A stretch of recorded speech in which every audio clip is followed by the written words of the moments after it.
सोचिए, गुस्से का एक छोटा सा पल कैसे किसी की पूरी जिंदगी तबाह कर सकता है। आज की कहानी कुछ ऐसी ही है। चलिए देखते हैं कि कैसे एक मामूली सा टेक्स्ट मैसेज एक मौत का खेल शुरू कर देता है। और कहानी की शुरुआत होती है बस एक अनजान मैसेज से। फोन पर सिर्फ एक सवाल आता है, क्या किसी से बदला लेना है?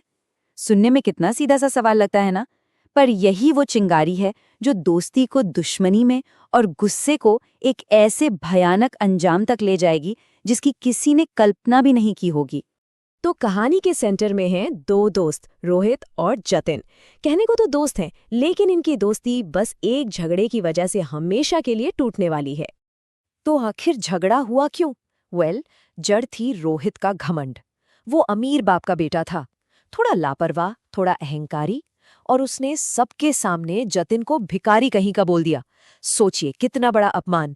बस यही वो बात थी जिसने जतिन के दिल में नफरत का ऐसा बीज बोया जो अब एक जहरीला पेड़ बनने वाला था। और ये कोई बंद कमरे का झगड़ा नहीं था, नहीं, पूरा कॉलेज तमाशा देख रहा था। और फिर रोहित ने जो आखिरी बात कही, आज मेरी बिल्ली मुझी को म्याऊं कर रही है, ये शब्द जतिन के कानों में किसी जहर की तरह गूंजते रहे। उसकी बेइज्जती की आग को और भड़का दिया। तो अब सीन ये है कि जतिन अपने कमरे में अकेला है, अपमान और गुस्से में जल रहा है, और तभी उसके फोन की स्क्रीन जल उठती है। एक अनजान नंबर से मैसेज, एक ऐसा मैसेज जो उसे बदला लेने का एक मौका दे रहा था। जतिन शायद उस मैसेज को नजरअंदाज कर भी देता, लेकिन तभी उसे एक और झटका लगता है। किसी ने उनके झगड़े का वीडियो बनाकर फेसबुक पर डाल दिया था और वो वायरल हो गया। अब उसकी बेइज्जती सिर्फ कॉलेज तक नहीं, पूरी दुनिया के सामने थी। बस यही वो आखिरी कील थी। इसी ने उसे उस अनजान नंबर पर जवाब देने के लिए मजबूर कर दिया। और उसे जो जवाब मिला वो बदला लेने के स्टेप बाय स्टेप निर्देश थे। एक पूरी रस्म।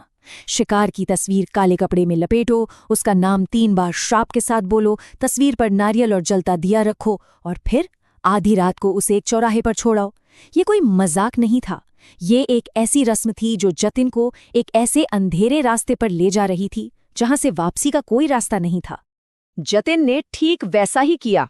उसने रस्म पूरी की और अपने मुंह से वो श्राप के शब्द निकाले, जैसा दर्द तूने दिया है वैसा दर्द अब तू भुगत। और जैसे ये शब्द उसके मुंह से निकले, जलता हुआ दिया अचानक बुझ गया। उस अंधेरे में जतिन को समझ आ गया कि उसने जो खेल शुरू किया है वो अब उसके हाथ से निकल चुका है। तो अब कहानी का फोकस रोहित पर शिफ्ट होता है। जतिन की रस्म का असर दिखना शुरू हो गया था। रोहित अपनी ही घर में अजीब, डरावनी चीजें महसूस कर रहा था, लेकिन जाहिर है उसका बाप वो उसकी बातों को बचपना समझकर टाल देता है। और ये आतंक धीरे धीरे बढ़ रहा था। पहली रात शीशे में सिर्फ एक काला साया दिखता है। दूसरी रात एक बर्फीला ठंडा हाथ उसके कंधे को छूता है। तीसरी रात एक अनजानी आवाज उसका नाम फुसफुसाती है। हर रात के साथ डर का लेवल बढ़ता जा रहा था और रोहित को अंदर से पूरी तरह से तोड़ रहा था। और फिर आती है वो आखिरी रात।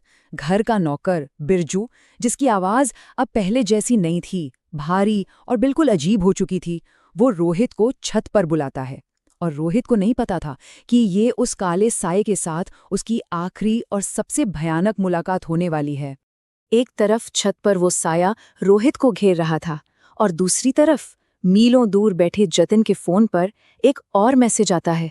अब उसे धीरे धीरे समझ आ रहा था कि उसने क्या कर दिया है, और शायद पहली बार उसे अपने दोस्त के लिए डर लग रहा था। मैसेज में सिर्फ चंद शब्द थे, लेकिन वो किसी हथौड़े की तरह थे। अब या तो वो या फिर तू। मतलब साफ था, एक जान के बदले एक जान। अब कोई यू टर्न नहीं था। ये एक ऐसा सौदा था जिसकी कीमत खून से चुकानी थी। और फिर जतिन को एक लाइव वीडियो लिंक भेजा जाता है। उसे मजबूर किया जाता है कि वो रोहित के आखिरी, सबसे भयानक पल अपनी आंखों से देखे। और तभी उसे एहसास होता है कि जो शिकारी बना घूम रहा था, असल में वो खुद शिकार बन चुका है। वीडियो में बुरी तरह डरा हुआ रोहित उस साये से बचने के लिए छत से कूद जाता है। पुलिस आती है, केस को सुसाइड मानकर बंद कर दिया जाता है। उन्हें क्या पता था कि उस घर की दीवारों के पीछे का असली अंधेरा सच क्या है। रोहित तो चला गया, लेकिन अब बारी थी जतिन की। वो अपराध बोध और डर के एक ऐसे दलदल में धंस चुका था जहां से बाहर निकलना नामुमकिन था।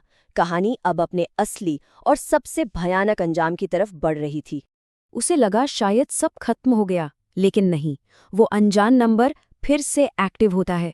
मैसेज आता है, सौदा पूरा हुआ, अगला नाम भेजो। तब जतिन को समझ आया कि ये कोई वन टाइम डील नहीं थी, ये मौत का एक चक्र था जो अब शुरू हो चुका था और उसे अगला शिकार चुनना था। और फिर एक रात जतिन के कमरे में अचानक अंधेरा छा जाता है। उसे महसूस होता है कि कोई है।